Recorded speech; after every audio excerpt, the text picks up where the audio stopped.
Hey guys, welcome back to Earthit. Hope all of you are safe and healthy. So today I'm going to share with you a few healthy habits or healthy practices which you can start implementing in your life, and you're going to thank yourself for these habits that you develop, because that's going to make you a lot healthier from inside and outside. If you're new here, do consider subscribing. Now let's move on to the video with the first habit that you should definitely do every morning, which is waking up and getting exposed to early morning sun.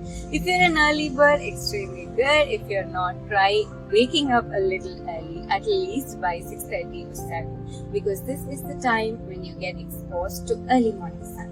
If you have a garden, start watering your plants by 6 to 7. Or if you're kind of jogging, or if you're going to take a walk, do it in this particular time, because the more you get exposed to sunlight, let me list out the benefits. The first one is you're going to get a very sound sleep, which means while you get exposed to early morning sun, it's going to produce melatonin. Your body is going to produce melatonin, which is the sleep hormone. So the more you get exposed, the more you become regular, the more you're going to have a very sound and peaceful sleep. Number 2, it increases your immune system. All of us know a lot of us got affected by COVID. It was pretty bad, but now this is a very free source of immune system. So do get exposed to early morning sun, or do take a walk early morning. It increases a good amount of bone strength. At the same time, it reduces depression. So early morning sun is like a free source of medicine that you can easily get. Why miss that? The next one is the watering practice that you eventually do every day. While you water, do not use a hose. Let me tell you why. While you're using a hose, you're just standing there and kind of watering it, and you do not know the amount of water that you're going to spend. So eventually there might be a little amount of water that gets wasted. But if you're going to confine yourself in a bucket of water or in a container as well, that way you're kind of reducing the amount of water that's going to get wasted, because you know how much water is required and you know how much water is eventually going to be used for that particular place, and you'll have a track of the water that you're using. At the same time, while you're using a bucket or while you're using any type of container, kind of to bend down, pick it up, bend down and pick it up, and you kind of go close to the water, which eventually means that you're actually going to sit up and down every day, at least for a few times, which is going to be a good practice. And most importantly, I carry the bucket of water, that way my wrist and arms get strengthened. For those people who are not actually having time to work out, or who are extremely busy but yet want to have a little flexibility, this action is definitely a good goal. The third thing is start reusing. Reusing is again a very, very important factor which a lot of us should practice, because we are the ones who are buying them. So once you buy them and you kind of start using them, done using, instead of throwing off, give them a second life.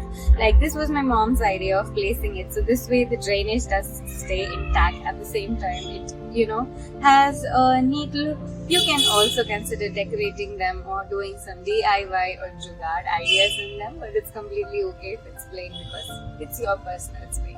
So the next important message that I really wanted to give you guys was the headphones that you use early in the morning. It's okay on a rare scenario, but why would you prefer using a headphones as you keep walking, as you jog, or as you keep working? Because when you're working up in the morning, since I'm talking a lot related to the garden, when you are in a garden, it's good that the air flows through your ears as well. It needs some air circulation rather than blocking it with some earplugs or earpods or headphones.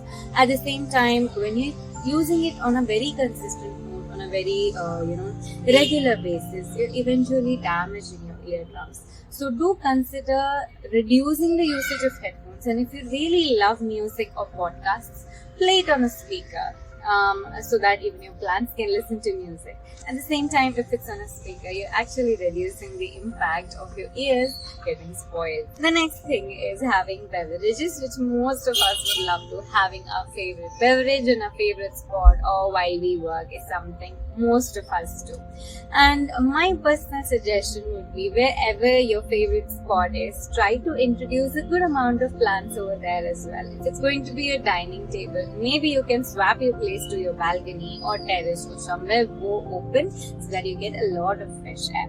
At the same time, if not, if you really do not have that provision, go near a window and place good amount of plants near that particular spot and create your cozy corner right next to a window. So this way you're getting exposed to a lot of fresh air and good light. At the same time, consuming what we manufacture, consuming what we grow is something that all of us or most of us definitely loves. For example, you can prepare teas from the plants that you grow. Like it can be tulsi, it can be moringa leaf, and it can be basil, it can be ginger. There are lots of other plants that you can actually grow and consume, and that's going to be fresh. The first foremost factor is it is extremely fresh, so you know that it does not contain a lot of pesticides, it does not contain a lot of fertilizers. It's going to be completely natural. So stay tuned for a lot more tips regarding healthy habits and healthy practices. Please do let me know how you felt about these tiny things that will actually have a great impact on your life. Meet you guys in the next video. Until then.